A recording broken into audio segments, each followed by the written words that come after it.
Well, we start this Monday morning on a fashion note. It is our how-to fashion guide on becoming a trendsetter.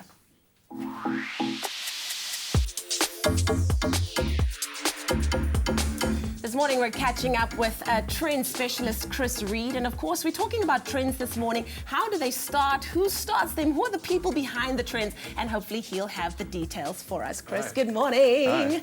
I always wondered about this whole thing of trend setting. Who sets the trend? So that's a Who very are good these question. people? How does it happen? So it's a very good question. I mean, there's a couple of models people use when they talk about trends, and the one that I like to use most is what's called a trend diamond. Yeah. So if we can kind of get it up here, what we see with that is that it starts with innovators, so people at the very beginning of a trend. And these are trendsetters. Yes. These are your innovators. These are people who are doing something new. It's people in creative industries, it's advertisers, it's artists, it's that kind of level. Yeah. Then it goes to the mainstream, which is where it gets sold in a store and everyone can engage with it. And it's something that's just mainstream. It's something everyone can identify with.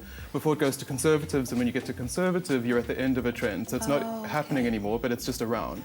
And you'll see it's bigger in the middle because there's more people in the mainstream.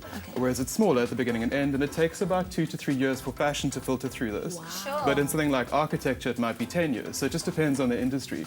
And a trend happens here in trendsetters. That's where you can influence it. Well, you're talking about like 2 years and 10 years, but it feels like it's happening all the time, though. Yeah, and I think especially in fashion is one of those industries that's there to sell you something new. That's why it exists. Fashion has to sell you something new every 2 years, which is the difference between fashion and something like style. So a runway is really out there because what they're trying to do is show you something new. They're trying to show you something novel. But style is something that endures. It's longer term. Wow. I love And what we that. have is fast fashion at the moment because people like H&M and Zara and Topshop really are trying to sell you novelty constantly. So that's why it's becoming faster and faster and more commodified. And that's why we see things coming back, because there's only so much that you can draw on out there. So true. So this is where you've got things like the crop top coming back, or kind of 80s, 90s style coming back, because every 20 or 30 years we start to recycle references.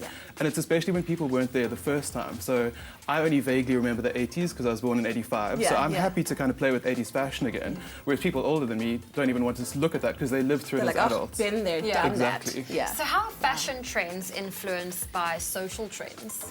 So fashion trends and social trends are very intimately linked, and I'm actually a social trend forecaster. That's kind of the angle I come at this with. And what we see is I've got 2 trends that are an example of this. One of them is the romp him, which is the male romper. And what we see with this is that there's a kind of gender fluidity going on because men are more comfortable with... Look at I heard that. about that. Oh, wow, that is how comfortable That they is are, Photoshopped. actually. They're incredibly The 2 of them comfortable. are very comfortable with you. And it's a more gender fluidity. It's a very feminine and actually quite childlike outfit, but men are appropriating it. And I'm really looking forward to wearing one for the summer myself. So we'll see if they come into South Africa. And the other trend is athleisure or athlux. And this is really because people are taking health and wellness so seriously. So it's not just about wearing your workout clothes to the street. It's about the blurring between the two. So technical fabrics in fashion, things like running shoes, sneakers instead of baseball sneakers. It really is about how the way that we want to live more healthily influences fashion as well. I just have to ask you, because that's what this is all about. How does someone become a trendsetter? So there's a couple of ways that you can kind of become a trendsetter or sort of find out where it is. And the first thing is to be where the innovators are.